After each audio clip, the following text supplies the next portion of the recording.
अस्सलाम वालेकुम my YouTube family, welcome back to my channel. मैं हाज़िर हूँ आज फिर एक नए व्लॉग के साथ, जो कि होगा रमज़ान की तैयारियों पे। यानी ये पार्ट 1 होगा, पार्ट 2 भी इंशाल्लाह आपके साथ बहुत जल्द शेयर करूँगी। तो यहाँ पे सुबह उठते ही सबसे पहले मौसम बहुत अच्छा था। ये दोपहर का टाइम था, यानी 12-1 बजे का टाइम था। तो बहुत तेज़ बारिश हो रही थी, माशाल्लाह मौसम बहुत ज़्यादा अच्छा था। तो यहाँ पे मैंने पहले जो था काम किया था ना, तो वो ये था कि मैंने ब्लैक चने, वाइट चने, राजमा वगैरह इन सबको भिगो दिया था। मतलब इनको पानी में भिगो के मैंने रख दिया। इनको मैंने कोई सोडा वगैरह कुछ भी नहीं लगाया था। तो ये बारिश वगैरह एंजॉय करने के बाद, थोड़ा-सा मौसम एंजॉय करने के बाद मैं फिर किचन में आ गई थी और इनको मैंने अच्छी तरह वॉश करके इनको मैंने भिगो दिया था। कम से कम मैंने इसको 5 से 6 घंटे भिगोया था। मैंने कोई सोडा वगैरह कुछ भी नहीं लगाया था। फिर यहाँ पे ये 6 बजे का टाइम था, यानी इवनिंग का टाइम था। इन सब चीज़ों को मैंने फिर बॉयल कर लिया। तो मैंने साथ-साथ आपके साथ भी शेयर करती गई। मतलब शेयर कर रही हूँ। पहले मैंने चने और ब्लैक चने, वाइट चने और ब्लैक चनों को मैंने बॉयल किया था।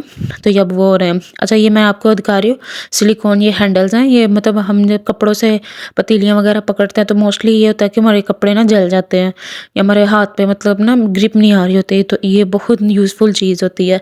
तो इसलिए मैंने ये ऑनलाइन ऑर्डर किया था। तो ये बहुत अच्छी चीज़ है। यहाँ पे राजमा भी हो गए थे, वाइट चने भी हो गए थे, ब्लैक चने और जो है ना लोबिया वो हो रहा था। उतनी देर में मैंने ये माश की दाल और मूँग की दाल ना भिगो के रख दी थी, क्योंकि मैंने इसके बल्ले और फुल्कियाँ बनानी थी। फुल्कियाँ भी बनानी थी मूँग की, और मैंने छोटी-छोटी बल्लियाँ भी बनानी थी मूँग की, और माश के मैंने बल्ले बनाने थे। तो यहाँ पे सारी चीज़ें मेरी ये बॉयल हो गई थी, मतलब ब्लैक चने, वाइट चने, राजमा और लोबिया। फिर इनको मैंने ये ज़िप लॉक बैग ले लिए थे, इनके अंदर मैंने इनको फिल कर लिया था। अगर आपके पास ज़िप लॉक बैग्स नहीं है तो आप इनको शॉपर्स में भी कर सकते हैं। ये कंपल्सरी नहीं है कि आपके पास ज़िप लॉक बैग्स ही हों। तो इन सब चीज़ों को मैंने रख लिया था। अच्छा, ये मैंने रमज़ान की तैयारी हर दिन मैंने 1-1 या 2-2 काम ज़रूर किए मैंने, मतलब एक दिन लगा के सारी काम नहीं की, क्योंकि थकावट बहुत हो जाती है। तो रूटीन ज़रा टफ़ हो जाती है, इसलिए ज़रा मुश्किल होता है। एक दिन लगा के मैंने ये सारी चीज़ें बॉयल की, साथ में मैंने घर की सफाइयाँ वगैरह करवाई, और दूसरे दिन फिर मैंने चटनियाँ वगैरह बनाई, और भी 1-2 काम थे वो किए। फिर मैंने नेक्स्ट डे मतलब थर्ड डे जो है मैंने चिकन समोसियाँ वगैरह, रोल्स और ये 1-2 चीज़ें और बनाई। तो वो भी इंशाल्लाह आपके साथ पार्ट 2 में शेयर करूँगी, क्योंकि ऐसे व्लॉग बहुत लंबा हो जाना था, इसलिए मैंने पार्ट 1 और पार्ट 2 कर दिए। तो ये चीज़ें सब पहले ही रमज़ान से पहले सारी चीज़ें तैयार हो ना, तो बहुत ईज़िली हमारे लिए हो जाता है। स्पेशली पहले जो 2 वीक्स होते हैं, या पहले अशरा कह लें, या 1 एंड हाफ़ जो मंथ होता है हमारा रमज़ान का, वो बहुत ईज़िली गुज़र जाता है। अच्छा, मैं फिर यहाँ पे आपसे एक बात शेयर कर रही हूँ। जो मैं रोल्स समोसियाँ बनाऊँगी, मैं वो सिर्फ़ 2 वीक्स की रेडी करके रखूँगी। मैं मतलब ज़्यादा रेडी नहीं करती। ये नहीं कि पूरा मंथ मैं रेडी करके मतलब पूरे मंथ के लिए मैं रेडी कर लूँ, वैसा नहीं मैं करती। मैं पहले करती थी पर अब नहीं करती, क्योंकि जो है ना टेस्ट वो चेंज हो जाता है। तो 2 वीक्स तक बिल्कुल ठीक रहता है, फ्रेश टेस्ट रहता है। हाँ, चटनियाँ वगैरह जो है वो पूरे मंथ के लिए मैं स्टोर करती हूँ। तो इसलिए मैं आपसे भी जो रेसिपी शेयर करूँगी, आप भी यही कोशिश करें एटलीस्ट आप 1 एंड हाफ़ जो मंथ होता है ना, मतलब कि सॉरी वीक्स होते हैं, उनके लिए ही चीज़ें रेडी करें। पूरे-पूरे वीक्स के लिए चीज़ें रेडी करने का कोई फ़ायदा नहीं होता। तो यहाँ पे बातें करते-करते ये चीज़ें भी मेरी फ़िल हो गई थी। तो ये देखिए, मैंने ये एक बकेट ले ली थी। अगर आपके पास बकेट नहीं है तो आप वैसे भी रख सकते हैं, कोई इश्यू नहीं है। मैंने उसपे सेट कर दिया। यहाँ पे मैंने आपको दिखा दिया कि मैंने माश की दाल और मूँग की दाल मैंने भिगो दी थी। कम से कम ये भी 2 घंटे मैंने भिगो के रखी थी। तो उसके बाद मैंने उसको अच्छी तरह वॉश करके, पानी उसका स्ट्रेन करके, फिर मैंने इसको ये मतलब जग जो ब्लेंडर होता है ना, इसमें मैंने पीस लिया। अच्छा, मैंने इस पे कोई पानी यूज़ नहीं किया, कोई ऑयल यूज़ नहीं किया, ये आपके सामने मैं डाल रही हूँ, और ये देखिए कितनी ईज़िली ब्लेंड हो रही है। हाँ, अगर आपकी ब्लेंड नहीं हो रही तो आप 1 या 2 घूँट इसमें पानी का ऐड कर सकते हैं, कोई इश्यू नहीं है। लेकिन ये नहीं कि आपने इसको बहुत ज़्यादा पतला कर देना। अच्छा, उस दिन मेरे साथ ये हुआ।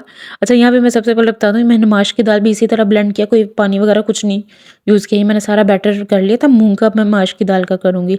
अच्छा, उस दिन मेरे साथ ये हुआ कि मेरे साथ ना मेरी मशीनों ने धोखा कर दिया। मीन्स के पहले मैंने मूँग की दाल की, फिर मैंने माश की दाल करना स्टार्ट की, वो मेरी हाफ़ हुई तो मेरी मशीन ख़राब हो गई। फिर नेक्स्ट डे मैंने चिकन वगैरह की जो प्रिपरेशन कर रही थी वो भी मैंने हाफ़ की, और मेरे जो मिक्सर है वो भी मेरा ख़राब हो गया। तो मेरे इन तीनों दिनों में मेरी जो मशीनरी है ना, इनने सब ने मेरा साथ नहीं दिया, तो ज़रा मेरे लिए बहुत मुश्किल हुआ। तो लेकिन मैंने ख़ैर जितना-जितना मेरे से मतलब मेरी हाफ़ चीज़ें डन हो गई थी, और हाफ़ चीज़ें मेरी पेंडिंग में थी। तो मैंने वो आपसे सारी शेयर कर दी हैं, इंशाल्लाह आपको बहुत अच्छी लगेंगी। अच्छा, यहाँ पे मैंने माश की दाल मैंने ब्लेंड कर ली थी, और ये जो मूंग की दाल मैंने ब्लेंड की थी ना, इसका हाफ़ मिक्सर जो है मैंने माश की दाल में ऐड कर दी है। आप देख भी सकते हैं, मैंने 2 टेबलस्पून भर के ऐड किया। अच्छा, दोनों में चीज़ें सेम डलेंगी। मैंने नमक डाला, थोड़ा सारा नमक, दोनों में नमक डाला है, और दोनों ही मिक्सचर में मैं ज़ीरा डालूँगी। सेम सेम चीज़ें, कोई मतलब डिफरेंट चीज़ नहीं है। और फिर दोनों में मैं ब्लैक पेपर ऐड करूँगी, ठीक है। और फिर उसके बाद मैं कुटी हुई मिर्च भी ऐड करूँगी थोड़ी सी। अगर आपने मतलब ब्लैक पेपर ज़्यादा करना है, आप ज़्यादा भी कर सकते हैं, लेकिन ये है कि आप रेड मिर्च जो है ना कुटी हुई, वो ज़्यादा ऐड नहीं किया जाएगा, ज़्यादा स्पाइसी स्पाइसी बन जाएगा, इसलिए वो अच्छा नहीं लगेगा। अच्छा, यहाँ पे मैंने कोई बेकिंग सोडा या मीठा सोडा वगैरह कुछ भी ऐड नहीं किया। यहाँ पे मैं एक छोटी सी आपको टिप दूँगी कि जब ये आप मिक्सचर बनाएँ तो इसको अच्छी तरह बीट करें, वो खुद ही फर्मेंट होगा।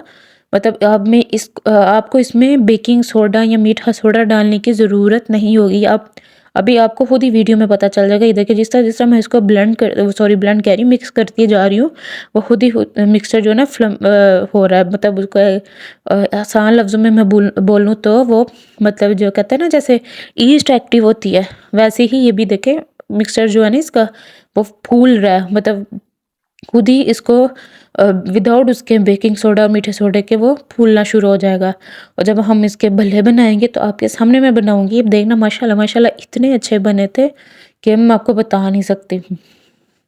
लेकिन ये मेरी रेसिपी से आप मतलब बनाएंगी ना, आपको बहुत अच्छी लगेंगी। इसी तरह सेम प्रोसीजर यही है कि मूंग की दाल को भी आपने इसी अच्छी तरह से इसको ब्लेंड करना है, सॉरी मिक्स करना है। और जिस डायरेक्शन में करना है ना, यानी अगर आप राइट डायरेक्शन से उसको ब्लेंड करना स्टार्ट कर रहे हो ना, आपने उसी ही डायरेक्शन में करना है। ये नहीं कि कोई कभी राइट से कर रहे हैं, कभी लेफ्ट से कर रहे हैं, ऐसे नहीं करना। आपने एक ही डायरेक्शन में उसको मिक्स करते जाना, करते जाना है। ये आपके लिए टिप है, ठीक है। अच्छा, ये करने के बाद आपने इसको 5 से 10 मिनट के लिए रेस्ट पे छोड़ देना है।